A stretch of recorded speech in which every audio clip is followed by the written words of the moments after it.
Hi, I'm Michael Kourosh and welcome to Design Santa Barbara. This week we are in Santa Barbara Design Center with my good friend and noted Santa Barbara designer, Susan Shan. Susan, welcome. Welcome, thank you. Thanks for having me. It's always a pleasure Again. having you. Always good to be here with you, Michael. Thank you. Thank you very much. And the format is that we get to know you. I know you very well. Oh but my gosh, it's been years. Okay. How much better can you get to know me? Well, I know you very well, but let the viewers to get to know you a little bit and enjoy the moment. So here it is. My questions start at, can you tell us about your background and what inspired you to become a designer? How far back do you want me to go? Because this could get embarrassing. No. So probably I would say, well, I grew up on the East Coast in a little small town in New Jersey, but I was 20 miles away from New York City. And even as a young girl, before you could drive, we'd all hop on a bus and go into the city. So you'd see the architecture, you'd see the wonderful buildings, the Flatiron Building. And so early on, I was influenced by getting into design and fashion especially. So my first job at 15 was working for a young clothing designer, and he let me do his windows. So I had an early start with fashion. And after college, I moved to the West Coast, which is where I found you. And the rest was history. The West Coast was wonderful because I lived in LA and I was, again, in the fashion business. I was editor of a magazine for 7 years. So I did all kinds of wonderful photo shoots and a lot of fashion.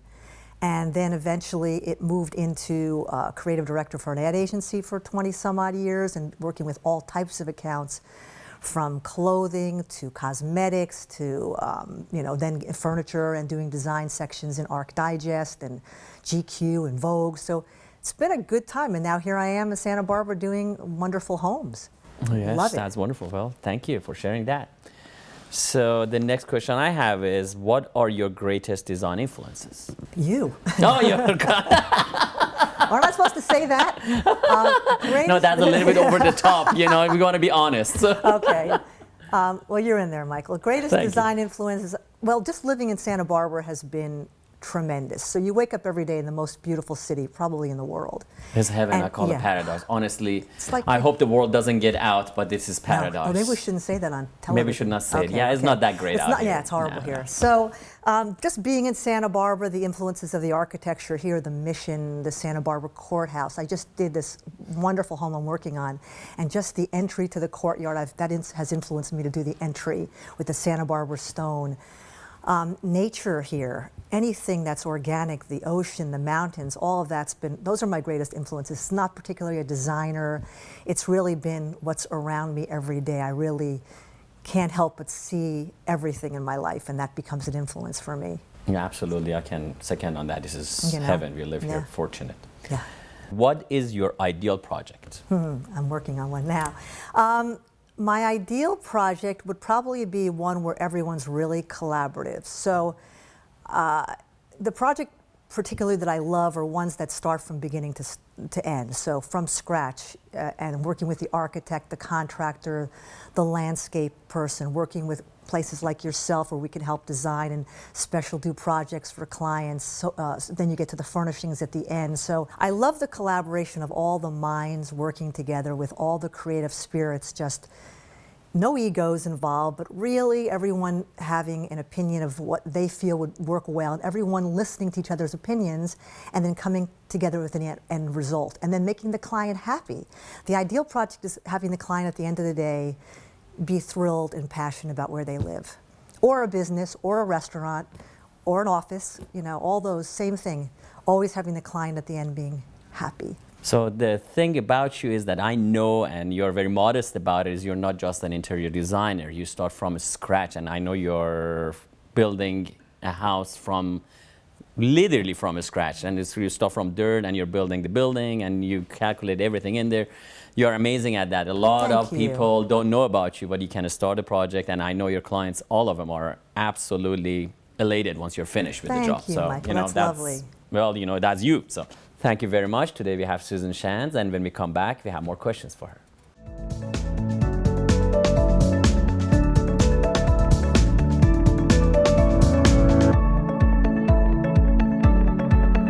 Stay tuned. There is more Design Santa Barbara after the break.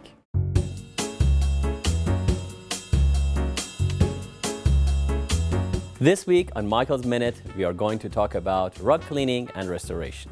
A fine rug is a family treasure often passed on from generation to generation. Rugs need to be properly taken care of to ensure their survival and protect your investment. At Santa Barbara Design Center, we are the foremost experts in professional cleaning, repairing, and preserving your rugs. Rugs should be hand washed every 3 to 5 years to maintain a structure. When was the last time you washed your rugs? Proper cleaning can extend the longevity of your rug, whereas steam cleaning can damage it. Restorations by Rugs & More include hand stitching, fixing fringes and sides, and reviving worn pile.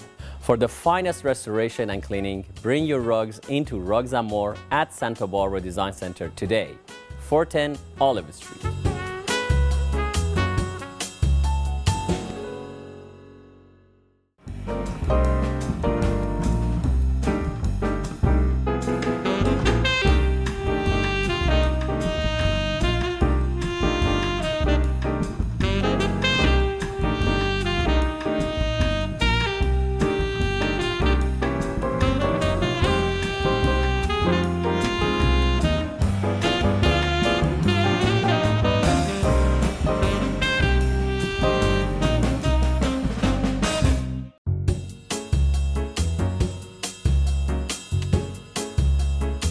Today on Michael's Minute, I'm gonna talk about what makes a good sofa versus a great sofa.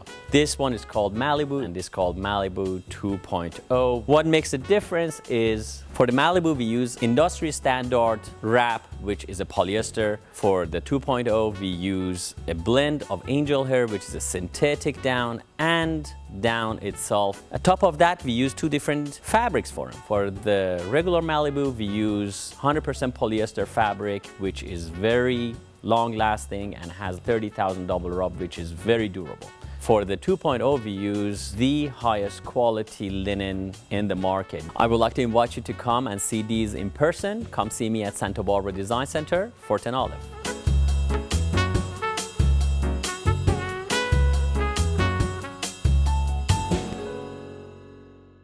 Welcome to Rugs & More. We provide the West Coast with the most comprehensive collection of new Oriental and antique rugs. Rugs are solid art investments and often become cherished family treasures. Our limitless inventory will warm up your home. Exotic or traditional, tribal or modern, our rugs weave stories through intricate patterns, compelling colors, and touchable materials. #1 in Santa Barbara for over 20 years. Visit us today at Rugs & More, 410 Olive Street in Santa Barbara.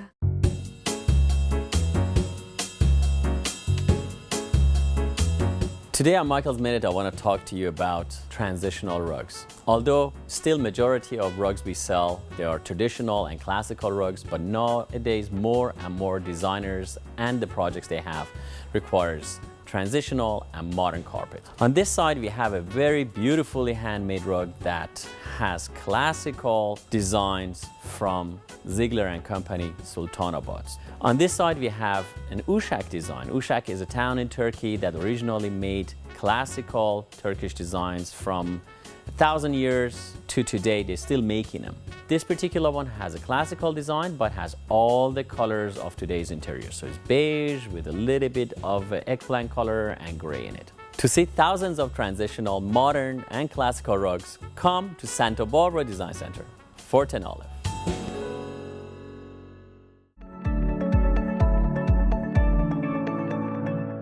Welcome back to Design Santa Barbara. I'm here with my good friend Susan Shan. Over the past 6 seasons, we have seen several of Susan's spectacular projects here on Design Santa Barbara. Susan, thank you for talking to us. Glad to be here, Michael, always. Thank you. How do you approach taking on a new project? So on a new project, I generally spend a great deal of time in the forefront with my clients, finding out what their desires are, their passions, their spectacular imagery and visions, hopefully. I'll have my own. And then we sit down with some of my visionary books that I have. So I've created through the years a collection of my best finds, as you might say, and I'm ripping things out of publications or actual shots that I've taken from the shoots that we've done with some of the homes, and they all fall into these little books that I create. And I've got many of these. So I'll sit down with a client and I'll say, what are you doing? What do you want to do for your home? And they'll say, well, we want fireplaces. So then I go to my fireplace book, and I actually have a book of fireplaces. And this gives the client an idea of, do you want a stone fireplace? Are you more interested? And here's a variety of stone fireplaces. These are ones that I found in books from Europe and very old fireplaces. A more contemporary fireplace. Are you looking for something for the outside? What are we going to be working on? Is it a home that's more of a hacienda look? So this gives them a jumping off point, and generally also the clients will give me ideas. I'll give them a homework assignment. I'd like you to go home this weekend, spend some time, just peruse all these magazines I'm going to give you, and then go to a store and pick out some of your own and rip out anything you see or take pictures of things that you see that inspire you, and then I want those so that I can put them into the vocabulary of what we're doing for your home. And then we get past the phase of actually getting everybody's input, and then I start to create a very special book for that client. So as an example, a project I'm working on right now, we're doing the entryway. This is this actual stone. So this is all their inspirations put together as a whole for the whole project. That's as they have exactly picked. right. And then they can actually look at this as they walk into their home and say, this is what your home is going to feel like from the entry. This is the stone I want to use in the entryway. This is what happens when we get through the front door. And can you see that? I mean, can you see that? Oh, these wow. are the opening lights. It'll be these lights, and this is what the light's going to feel like. This is the mosaic I want to use. And again, these are homes that are this is a home from scratch. This is a bathroom. These are the kinds of feelings I want to do for your bathroom. So at the end of the day, they really can get an idea of what it is that they are going to see, and there's no surprise. So you translated whatever they wanted, put it together basically based on your experience. I mean, it's a visual interpretation, It's incredible, and then yes. make sure that I'm on track. If I'm not on track, this book gets ripped apart and we start over again. Over again. That's wonderful. That's great. Okay, wow. Another question I have is, do you prefer hands-on clients or having full creative control? Well, that's a catch-22 question. I've had both. I've had people actually give me a project and leave town. They're from Chicago and they have no time, and that's fine. I feel very comfortable, and I love the fact that they trust me enough. They put me in their hands to go ahead and do whatever I wish to do. But I really love to work with people, so I really do enjoy the collaboration of making sure that I'm really making someone happy and that they see it along the way. But I do enjoy the fact that there's no micromanaging, and I do get control, but there's, again, no ego. I really like to find out what somebody's happy with. I do not want ever to have somebody who isn't totally thrilled at the end of the day with even a small project that I'm fixing up for them or a total home build. You know, a lot of your clients are repeat, and I've seen that, and they actually become your friends rather than clients. So, you know, they maybe hire you as a designer, but then they become your friends, and that's very, very good thing about your business. Thank you, Michael. So my next question is, what have been some of your most challenging projects? I don't know if you have ever had that, but what has been your most challenging project? Well, the most challenging projects would be the surprises, because there have been several homes that, unbeknownst to anyone in the home, we go in to redo a wallpaper in a bathroom, and somehow we pull down something and you find mold, and those are challenging. Nobody likes those surprises. The challenging projects as well are ones in which a client has a very limited budget, and I love those because I can work with you on some of those projects, and you have such amazing design abilities to create sofas that aren't going to be like the ones you would find in Beverly Hills, but they look exactly like them, and they're equally as comfortable, but they're 1/8 of the price. Well, so thank you. I love the challenging projects where someone has a very limited budget and we have to make it good. And also, I recently was called in by some real estate brokers in town with a home that just wasn't selling, and that was a challenge. These lovely people have been sitting on this home for 4 years, and they brought me in just to spruce it up. And now the home is back on the market and people are looking. So those are challenging but fun. Wonderful. Yeah. Can you give us a hint of what you're working on now? This project I'm working on now is this beautiful estate. It's a contemporary hacienda, and it's in Ojai, and it's one of the most beautiful pieces of property because it looks like the Ponderosa. It goes on forever. But I've done this project from scratch, and I've loved it because I've been able to pick the limestone, the wood. You know, we're going to get to you soon with all the beautiful furnishings and rugs, but we're at a point now where we're getting the framing is up, the plaster. It's been spectacular, and it feels like home to me. Most important to me is that in any home, whether it's a contemporary modern, or it's a hacienda, or the Craftsman I did this past year that we talked that you did a lot of furnishings in, you're constantly changing your approach because everything changes as far as who the client is and what the home itself speaks of. But the beauty of all of this is that you get to incorporate your client's wishes and dreams, and then you get to put your little, mark on it. So this particular project's been a fun one. Wonderful. When we get back, Susan and I will be talking about some of Susan's favorite activities and passions. Stay tuned.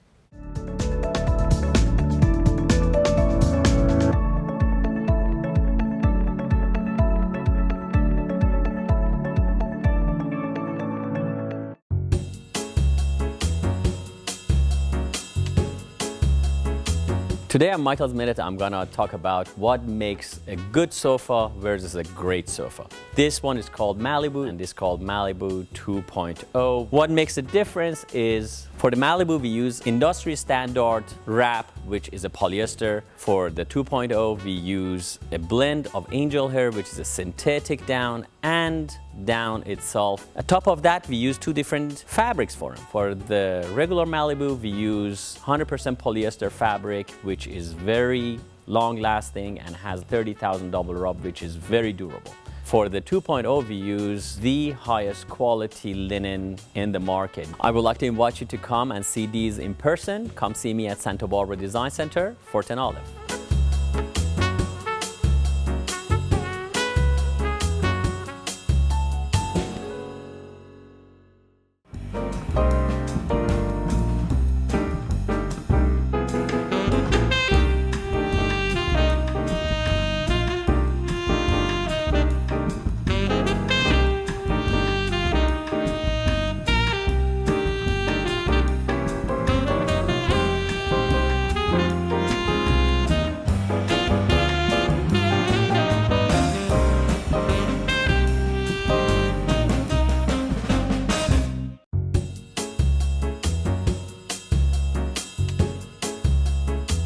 This week on Michael's Minute, we are going to talk about rug cleaning and restoration. A fine rug is a family treasure often passed on from generation to generation. Rugs need to be properly taken care of to ensure their survival and protect your investment. At Santa Barbara Design Center, we are the foremost experts in professional cleaning, repairing, and preserving your rugs. Rugs should be hand washed every 3 to 5 years to maintain the structure. When was the last time you washed your rugs? Proper cleaning can extend the longevity of your rug, whereas steam cleaning can damage it. Restorations by Rugs & More include hand stitching, fixing fringes and sides, and reviving worn pile. For the finest restoration and cleaning, bring your rugs into Rugs & More at Santa Barbara Design Center today, 410 Olive Street.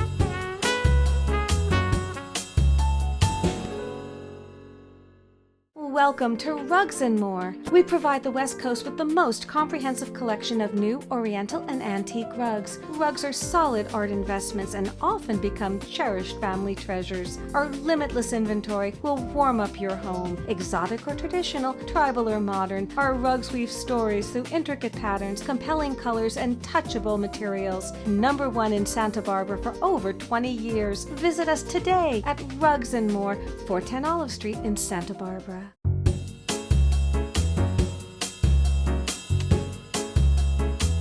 Today on Michael's Minute, I want to talk to you about transitional rugs. Although still majority of rugs we sell, they are traditional and classical rugs, but nowadays more and more designers and the projects they have requires transitional and modern carpet. On this side, we have a very beautifully handmade rug that has classical designs from Ziegler and Company, Sultanabad.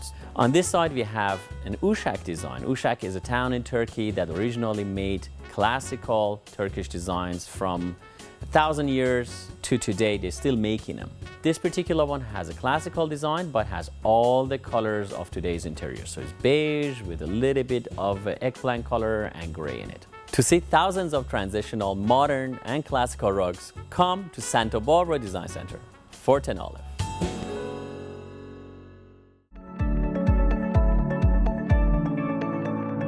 Welcome back to Design Santa Barbara. This week we are talking with noted designer and my friend Susan Shan.